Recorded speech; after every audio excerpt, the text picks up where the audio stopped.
अभी हरियाणा में भी अपने सारे परिवारों का खाका इकट्ठा करा, परिवार पहचान पत्र बनाए। 29 लाख परिवार छठे, जिनकी आमदनी 1,80,000 से नीचे थी, उनके लिए योजना लेके आए। और सबसे बड़ी योजना क्या लेके आए? गांव में रहा कोई अचानक बीमारी हो जाए, 2-3 लाख रुपए पड़ोसी से लग जाए, डॉक्टर लूट लेते हैं, प्राइवेट पता भी है भाई, सारी उम्र उस गरीब का कर्जा नहीं चुकता। 10-10 साल तक, 20-20 साल तक उसके बच्चे मजदूरी करके और 2-3 लाख रुपए का ब्याज जो है वो नहीं पाता उनके। तो इसलिए ये चिरायु कार्ड की योजना लेके आए, भाई जो भी हो इन परिवारों का इलाज मुफ्त होगा। इसी तरह से पीले कार्ड की थी, उन सब परिवारों के बनाए। अब भाई बनाए तो हमने कई लाख, 1 लाख मान लो बनाए और कट के और 10,000, तो कटने वाले तो उड़ा कर रहे, बनाने वाले चुपचाप बैठे हैं। कटे किसके हैं भाई? एक घर में मान लो पीला कार्ड है किसी का, उसका छोरा एसडीएम लग गया तो उसके पास कार्ड रहना चाहिए फिर भाई, डीएसपी लग जाए, कमाई करने लग जाए, इनकम टैक्स देवे, तो ज्यादातर क्यों ऐसे कटे हैं? कुछ आते हैं गलत भी कट गए भाई। 29 लाख कार्ड बनाए हैं या कटे हैं तो 10,000, 20,000, 50,000 की कर्मचारी है, हमारे है, गलती भी हो जाए। एक आदमी का गलती जहां हुई उसको सुधारेगी, ये चिंता करने की जरूरत नहीं है। जिसका जो हक है उसको मिलेगा, और जो नाजायज ले रहा है उसने नहीं लेने देंगे। भारतीय जनता पार्टी की यही खास बात है। और हमारा मकसद ये है कि जो कमजोर तबका है इसको आरक्षण कच्ची नौकरियां में भी दें। हमने अब भी जो HKRN में रजिस्ट्रेशन हुआ है तो मुख्यमंत्री जी ने किया है कि इन परिवारों के नौकरी लगाओ, कच्ची नौकरी लगानी है तो कम ना आमदनी वाला के अलग से 5 नंबर दिए पक्की नौकरी में भी। और आपने देखा होगा कि 8 साल पहले नौकरी कौन लगा करते भाई? सेठ साहूकार के, वोटा के ठेकेदार थे, या जो राजनीति करके वोटा के सौदे कराया करते उनके बाद लगा करते। आज किसके लगते हैं ये आप अच्छी तरह से जानते हैं। उनको पता ही नहीं लगता कि भाई एकदम मैसेज आता है कि फलाना गरीब घर का बालक इतनी बड़ी नौकरी लग गया, उस घर का ये थानेदार लग गया। तो शाम हल्के के अंदर हरियाणा में सबसे ज्यादा थानेदार लगे। और किसी इस बात से नहीं हुई, किसी ने पर्ची नहीं पकड़ाने की जरूरत पड़ी।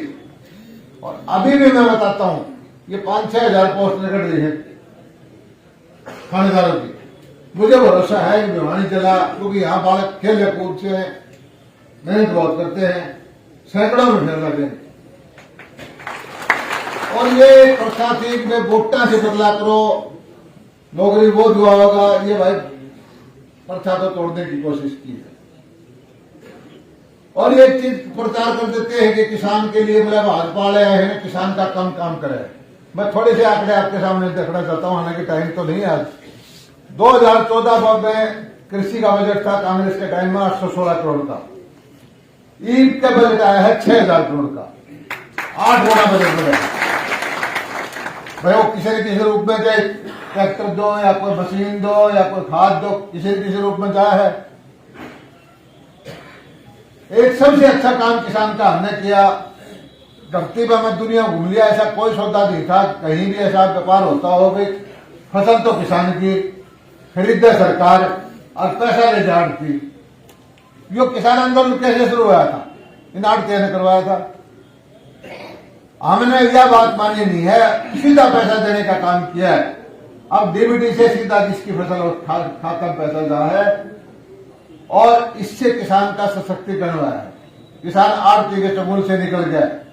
उसके तो अगर पैसा जाओ तो आपके 6 महीने पैसे बरत ले, और आपकी तरफ 1000 रुपये भी आगे 2 महीने हो तो उसका ब्याज लगा दे।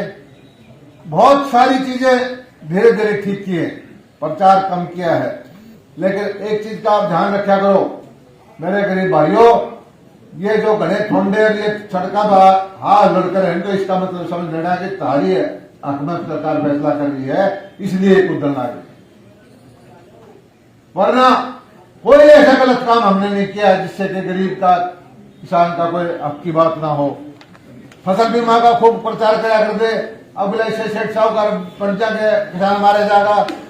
हरियाणा के अंदर 5,983 करोड़ रुपए बीमे की दिलवा लिया, किसान से 1,570 करोड़ रुपए लिए हैं, लगभग 4 गुना पैसा। भिवानी जिला तो आपको पता है हरियाणा में प्रथम है। मुआवजे के कांग्रेस के टाइम में 1158 करोड़ 10 साल में मिले थे, हमारी सरकार में मिले हैं 4,000 करोड़ रुपए के आसपास। यूरिया का भाव है वो इकट्ठा 266 रुपए का है। गन्ना का रेट पहले से ज्यादा है और मिले बढ़ाए हैं हमने।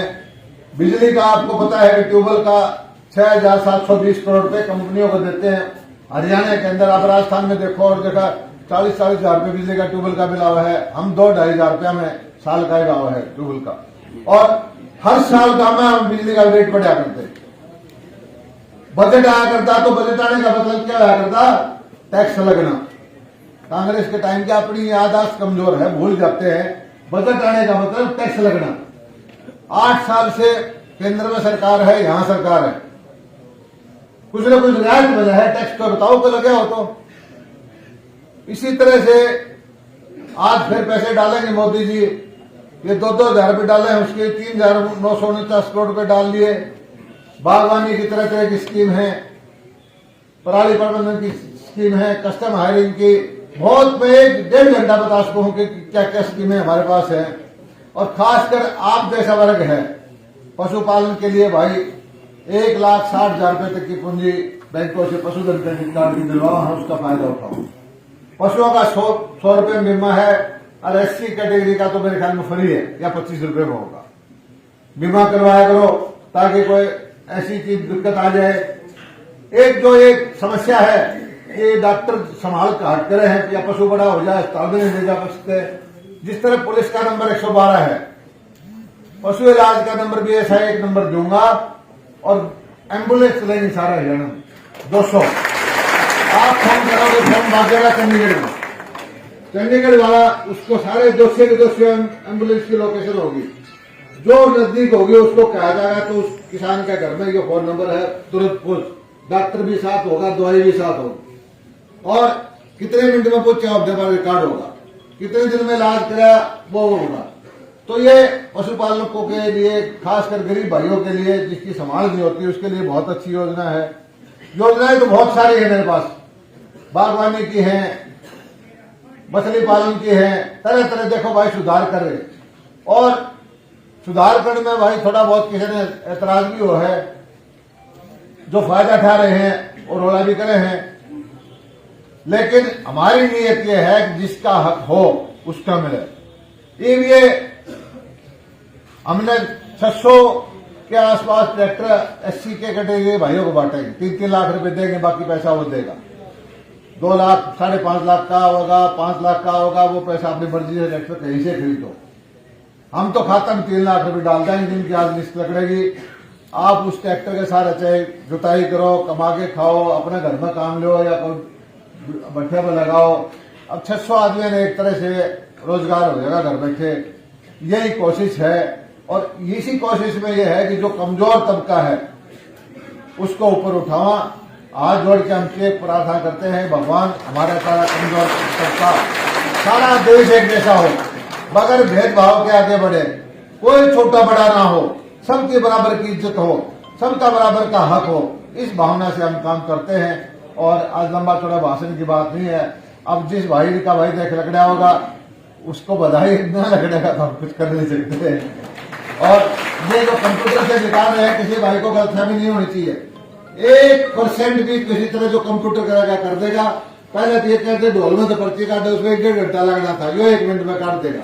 हमारी तरफ से सारे भाई बराबर हैं। जिसने 1000 आदमी ने फार्म भर रखे हैं, कोई भी किसी तरफ से किसी अधिकारी को बोल रखा है कि जो ईमानदारी से काम हो वो करते जाओ, और जिस भाई का किस्मत हो उसका निकला होगा। आपको बहुत बहुत शुक्रिया, आपने मेरी बात सुनी, आपका बहुत बहुत